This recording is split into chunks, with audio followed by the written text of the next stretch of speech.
ఎందుకు బాలకోటకి వైఎస్ జగన్మోహన్ రెడ్డి అంత కోపం? వ్యక్తిగత కోపమా, పాలసీ విధానం వ్యతిరేకిస్తారు? జగన్మోహన్ రెడ్డి గారి మీద నాకు ఎలాంటి కోపం లేదు సార్.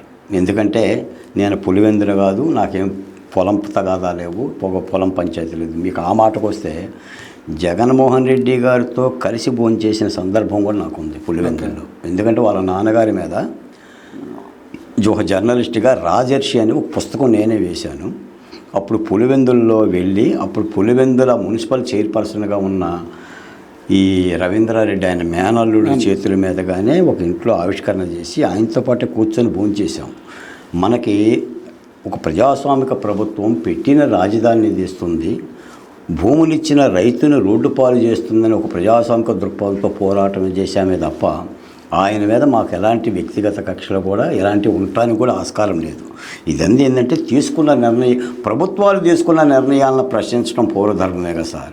ఈ రాజధాని నిర్ణయమే కాదు, మీరు విశాఖ ఉక్కు కార్మికులకు సంబంధించి కానీ, డాక్టర్ సుధాకర్ విషయం కానీ, డ్రైవర్ సుబ్రహ్మణ్యం విషయం కానీ, అచ్చెన్న విషయం కానీ, వజీరా కానీ, అబ్దుల్ సలాం కానీ, నంద్యాల నాగమ్మ, పులివెందుల మహాలక్ష్మి, ఈ జరిగిన దౌర్జన్యాలు, దారుణాలు, శిరోమండనాలు, మూత్ర విసర్జనలకి ఆ సామాజిక కులాల్లో పుట్టిన బాలకోటే ప్రశ్నించకుండా ఎలా ఉంటాడు?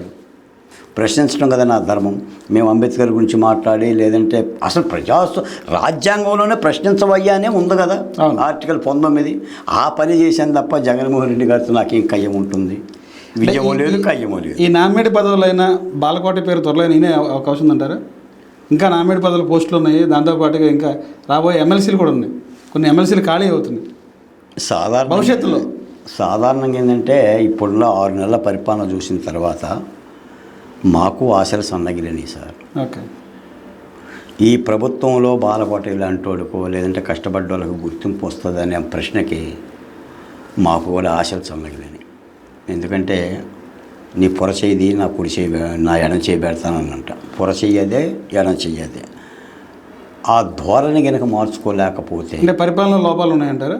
పరిపాలన కాదు, ఇప్పుడు ఆయా సామాజిక కులాలకంటే ఒక సామాజిక బ్యాలెన్స్కి అన్నం పెట్టడంలో మాత్రం పాత తరహా పద్ధతి కనిపిస్తుంది తప్ప కొత్త తరహా పద్ధతి కనిపించదు. చంద్రబాబు నాయుడు ఎలక్షన్ ముందు చెప్పారు, నేను మారిన చంద్రబాబుని చూస్తారు, నేను మారానని చెప్పంటారు. మార్పేం కనపడాలి. మారాలి, ఆ మార్పు వస్తుందని మేము ఆశించాం. ఎందుకంటే 124 సీట్ల అమోఘ బలం వచ్చిన తర్వాత చంద్రబాబు నాయుడు గారికి చాలా గొప్ప విజయం అది తెలుగుదేశం పార్టీ ఆవిర్భావం అప్పుడు కూడా రాలా. 294 ఆంధ్రప్రదేశ్, ఉమ్మడి ఆంధ్రప్రదేశ్లో కూడా 230 స్థానాలు వస్తే మొన్న 170 స్థానాలకు 120 స్థానాలు విజయం. ఆ తరహాసం ప్రజలు ఎంతో ఆశించి చేశారు, 124 కోరికలతో చేశారు. ఆ కొత్త మార్పు అనేది రావాలి. నేను గతంలో మొట్టమొదటి చెప్పాను, చంద్రబాబు నాయుడు గారి ప్రమాణ స్వీకారం చేయడానికి ముందే మేము కొత్త చంద్రబాబు చూడాలి, చంద్రబాబు నాయుడులో అవసరం వస్తే చంద్రనిప్పులు కలిగించే చంద్రబాబు నాయుడు చూడాలని కూడా ఆశించాం, ఇంకా ఆశిస్తున్నాం. ఇంకా మార్పు ఏం కనపడలేదంటారా? అంటే పరిపాలన కాలం 6 నెలలే కాబట్టి ఇంకా కాలం ఉంది కాబట్టి మనిషిగా అడుగులేస్తాడు. మారేనని చెప్తున్నారు కదా. నిన్న జరిగినటువంటి కలెక్టర్ మీటింగ్లో కూడా నేను మారాను, కొత్త చంద్రబాబుని చూస్తారని చెప్పి అంటున్నారు. 94 బాబుని చూస్తారంటున్నారు. ఆ 94 బాబు ఇప్పుడు ఏం కనిపించట్లేదు. నాకు తెలిసి అయితే 94 బాబు కూడా అక్కర్లేదు సార్, 24 బాబే కావాలి. 94 పరిస్థితులు వేరు, 24 పరిస్థితులు వేరు. ఈ రోజున ఏంటంటే కాలం మారింది, కాలంలో సమస్యలు మారినాయి, కొత్త వాతావరణం వచ్చింది. ఆ దిశగా మారాలి.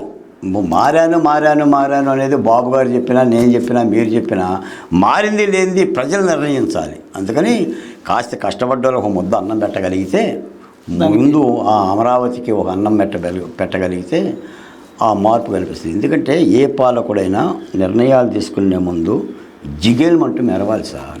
అంటే గుమగుమలాడాలి పరిపాలన గుమగుమలాడాలి, అది అందించాలి. ఈ 6 నెలలు ఆ ఫ్లవర్ ఏం కనబడుతుందా మీకు? ఈ ఎన్డీఏ గవర్నమెంట్ వచ్చిన 6 నెలల్లో ఆ ఫ్లవర్ ఏం కనబడుతుందా?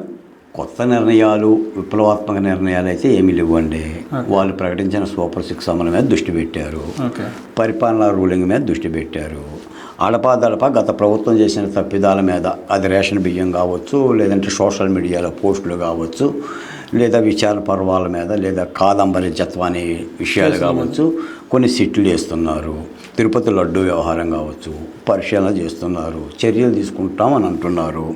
తీసుకున్న వాళ్ళ మీద తీసుకున్నారు. చాలామంది తీసుకోకోకుండానే న్యాయస్థానాలకు వెళ్ళి ముందస్తు బెయిల్ తెస్తున్నారు. ఆఖరికి ఆర్జీవీ లాంటి వాడిని కూడా అరెస్ట్ చేయలేని పరిస్థితి. వాడు డైరెక్ట్గా అక్కడి నుంచే ఇప్పుడు మాట్లాడుతున్నారు. సోషల్ మీడియా సంబంధించిన పోస్టులు పెట్టే యాక్టివిస్టుల్లో ఒక సామాజిక వర్గాన్ని మినహాయించి మిగతా సమాజం అరెస్ట్ చేస్తున్నది ఒక ప్రచారం ఉంది. అందులో వాస్తవం ఏం చెప్తారు దాని గురించి? మీరు అంటే ఎన్నో డిబేట్లో పాల్గొన్నారు, వాస్తవాలు మీరు తెలుసు.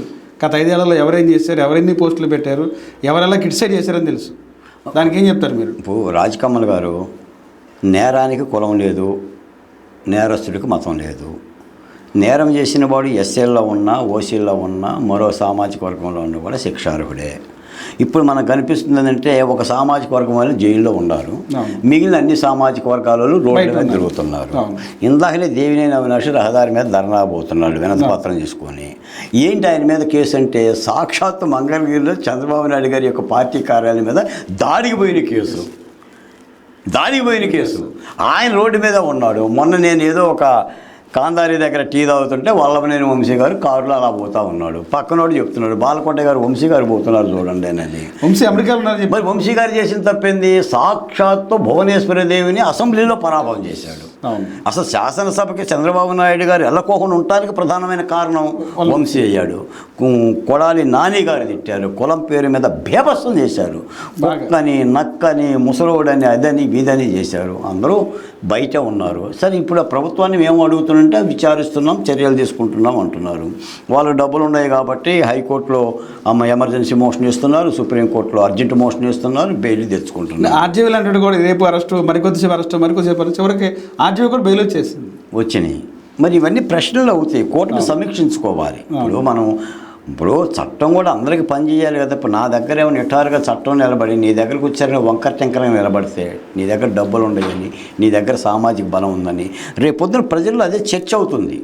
నేను అడిగినా అడగకపోయినా, ప్రశ్నించినా ప్రశ్నించకపోయినా ప్రజల్లో అది చర్చ అవుతుంది.